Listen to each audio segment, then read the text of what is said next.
Gary, Marty and me, my story of living with a double brain tumour diagnosis and how humour and positivity helped me to cope. In this episode, part 5 of my Craniotomy diary series, I talk about how my operation has affected my brain, reducing my capacity for empathy and my ability to grieve for our recent loss of a family member.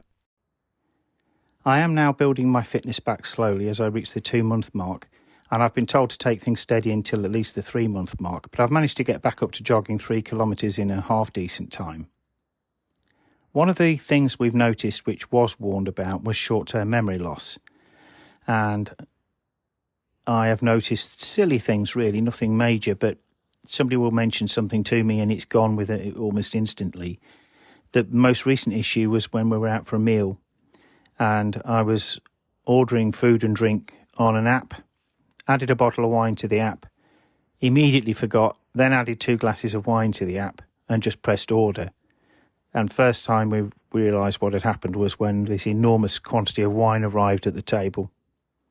We managed to sort that out, but it was annoying, and it was an annoying problem caused by this short-term memory loss, just completely went out of my head. The bigger problem I've had, and the one that's worrying the most, is a personality change, in the sense that I seem to have lost some of my ability to empathise. Back on the 7th of January, my mum-in-law passed away, and I found that I was unable to cry or mourn, as if there was a filter in the way, which is a most peculiar feeling. I don't mind admitting when my father-in-law passed away back in 2011, I sobbed like a baby. And my mum-in-law didn't mean any less to me, so it felt very strange. And I was fortunate enough to be with both mum-in-law and father-in-law when they passed. I felt quite privileged to share that moment. With my father-in-law, I immediately broke down and sobbed along with the rest of the family. With mum-in-law, my wife said I seemed very distant, and it wasn't because I was tuning out of the situation in the hope that the horrible situation would go away. It wasn't that at all. I thought I was quite engaged, but apparently I wasn't. Apparently I did seem distant. This, of course, is making me feel guilty because, as I say, I didn't feel any less for Hazel than my father-in-law, Ray, but it's the most peculiar thing. There's this block.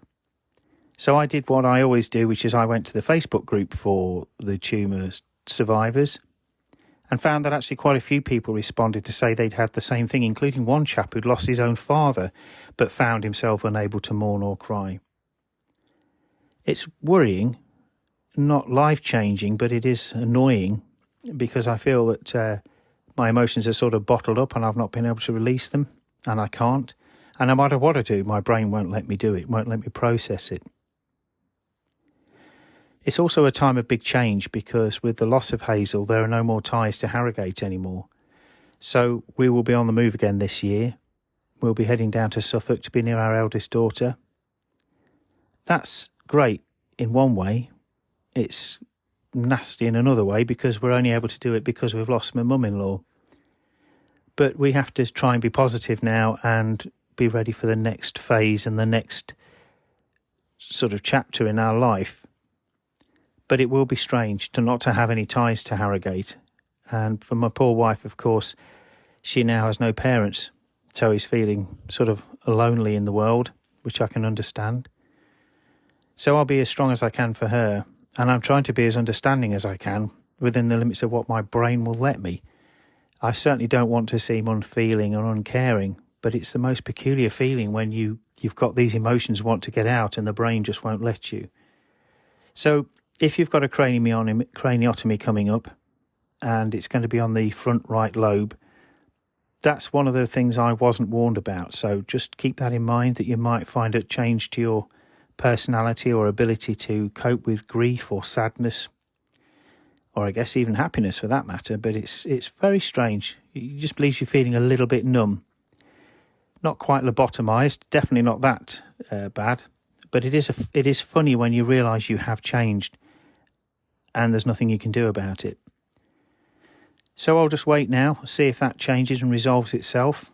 I've no indication that it will or won't. Some of the people I've spoken to on the Facebook group said that things have resolved for them. Others have said it's never resolved. So only time will tell.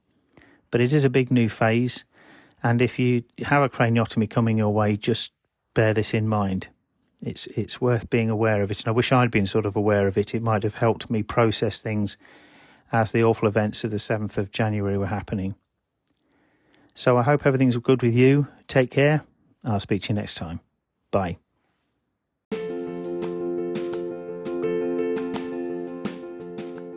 By the way, like me, over 12,000 people each year in the UK and an estimated 300,000 worldwide suddenly discover that they have a brain tumour, and from the moment that they receive that news, their lives will never be the same again.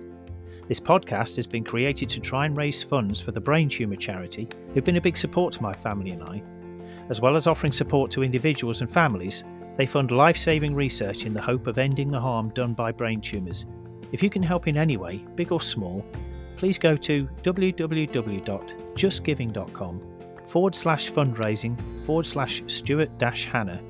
That's STUART-HANNAH, and make a donation. Thanks.